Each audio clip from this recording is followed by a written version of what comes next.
Yammers, we feel like we're in Switzerland. We have only one key for the room and for the gate. So, ayan na. And this is our hotel. It's Japanese inspired. May rattan chair. At sa labas, super duper nice view, Yammers. Look at that. Hindi kami akyat. We will not going there kasi tama yung sabi nung nag-receive sa amin na nubuloso. Kaya pag umakyat kami, hindi namin masyado makita yung Dolomites. So, we will do that for the next day. So, this is the room.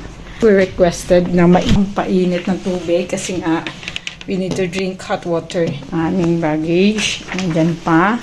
And the bed. And the bathroom, shower, very clean. Ang ganda, Yammers, ng kanilang hotel. Very basic, pero you feel the and mountain vibes kasi lahat ay wood. Che meraviglioso la nostra Viaggio. And explain, amore, what's that? Ito yung tinatawag na bricks and card. Ano naman ang it's a card, Yammers, kasi print out lang nila. Print out, itatago mo ito para pag may mag-check, ipakita na mayroong kang ticket. Pero ito yung libre na ng hotel namin. Yeah, it's free from the hotel. Free ang bus, ang train. We got this bricks and card, binigay ng receptionist. Ayan, pwede siya sa bus, sa train, going autonomous region of Bolzano. I mean, dito sa buong Bolzano. Kasi itong Brissanone, sako pa rin siya ng Bolzano. Province of Bolzano, region of Trentino. So, hanggang dito sa buong Bolzano, pwede namin siyang gamitin. Pero hindi siya pwede sa cable car. Yan. Hindi siya pwede. Kasi syempre, ibang bayad yun, Yammers, yung akit ka sa, may ski. So, at least, libre, Yammers, saka nakakita, libre na from the hotel. For 4 days yan. Unlimited yan. Kaya, bye-bye natin ang Brissanone to Bolzano. So, kami lagi sa buko. At dito yan, galing, Yammers. Kahit yung grapes nila is mismo galing sa Brissanone. We are here, Polymarket, supermarket. Yung hindi namin na kilo yung aming biniling saging. Buti na lang mabait yung cashier. Bumalik sa Amore para dito sa grapes. Ngayon bumalik ulit siya sa saging. Yammers, here ang supermarket. Escalator lang kami. May shopping center na dito. May Pepco. At yan, Kik. Akit-akit lang. We never expect this. As in, akyat lang. As in, yun na yung hotel namin. Yan. Yan, yung sa labas na yan, magkaganyan. Super nice ang aming nakuhang hotel. Nakuha pala ni Amore. Yan, padalahan. Thank you, love. So, yan na. Labas. Tama ba yung dinaanan natin? So, yan lang, Yammers. May kapihan. Kami nagmamadaling mag-grocery.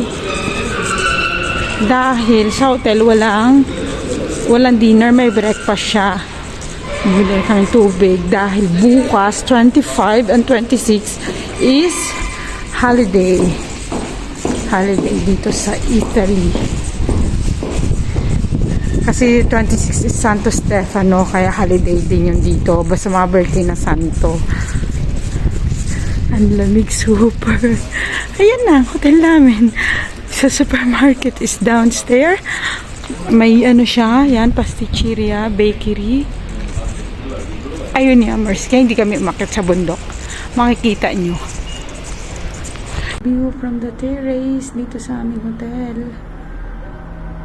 Yan yung simbahan, diyan kami kanina galing. At ang White Tower, tapos dito dumadaan yung bus kasi galing sa train station.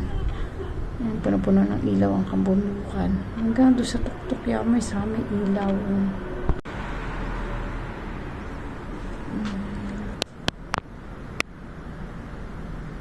So, Yammers, we're heading to breakfast. Walang naka-book. Merry Christmas breakfast. Merry Christmas, Buon Natale. Buon Natale a tutti. Let's go to Christmas breakfast. So we're waiting for them. Ito ay tinapay pala. Wala kaming brioche. Sanay sa brioche. Yammers. Yung almusal, last nag-order lang ng cappuccino, juice, and yogurt.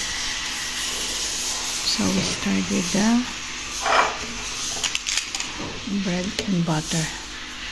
Ito to na problem. We have here the breakfast. Yan. It's already 7 o'clock eh. 7 a.m. Yammers. Ganito ang view dito. Sentro. And going to the station na rin kami. So 5 minutes walk lang siya. We're going home na sa Milan. Ready na ang pake ang aming mga luggage.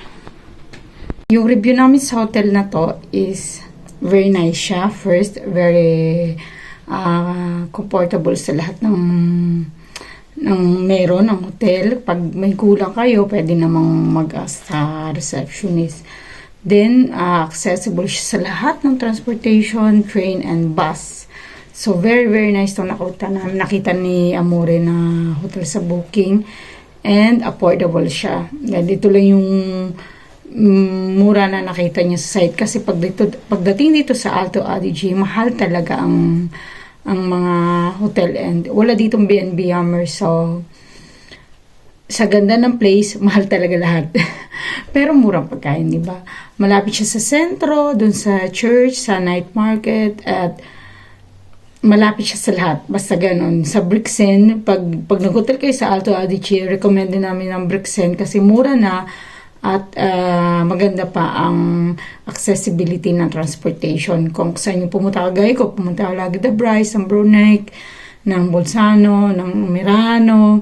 Hindi lang napunta ng Bipitino kasi wala na kaming time. Pero with the card, yung pag nag-check kayo sa hotel, bibigyan kayo ng Brixen card at yun ay unlimited ride sa transportation. Lahat ng transportation dito sa Alto Adige.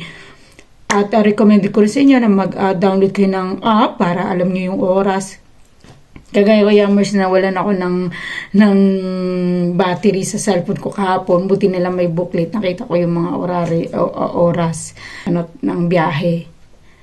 Yun din ang kinaganda dito. May mga booklet sila sa station na makikita nyo yung mga oras at kung anong mga train at bus ang sasakyan nyo.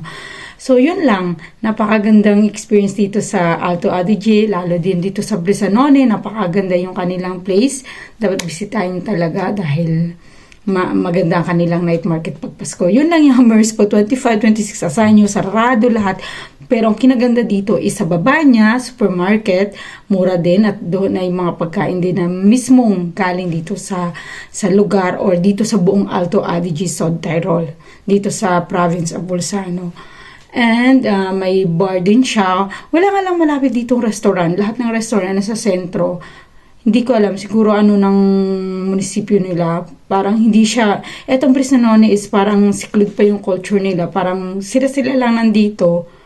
I mean, maraming turista pero hindi pa ganun ka inasyo kanilang. I mean, wala masyadong mga restaurants na makikita. Kagaya dito sa amin, malapit. Puro mga bar lang siya.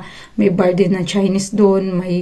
May bar ng taga dito, lokal, may bar ng ibang lahi.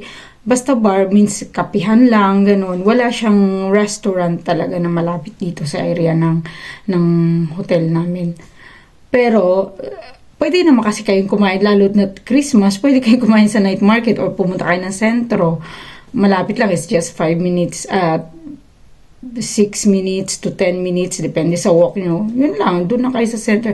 At marami kasing supermarket dito, Yammers. iba-ibang supermarket talaga makita nyo. Tapos pagdating sa tinapay, marami silang mga traditional na mga bakery. As in ngayon, buhay pa. So maganda dito, unlike sa mga napunta naming ibang lugar. So, thank you sa hotel na to na dahil very accessible, very comfortable, lahat na, at ang best view namin sa labas. Yun, sa umaga, pag natingin ako, yun nga lang, madilim pa hanggang 8, mga 8:30 pa nag-aaraw. Pero makikita mo ang pag-araw dun sa taas ng bundok kasi may maganda ang view ng balcony niya. So, yun lang Yummers.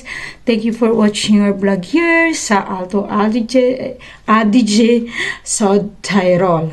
So, ayan Yummers ha. Till my next vlog. Grazie mille. Ciao, ciao.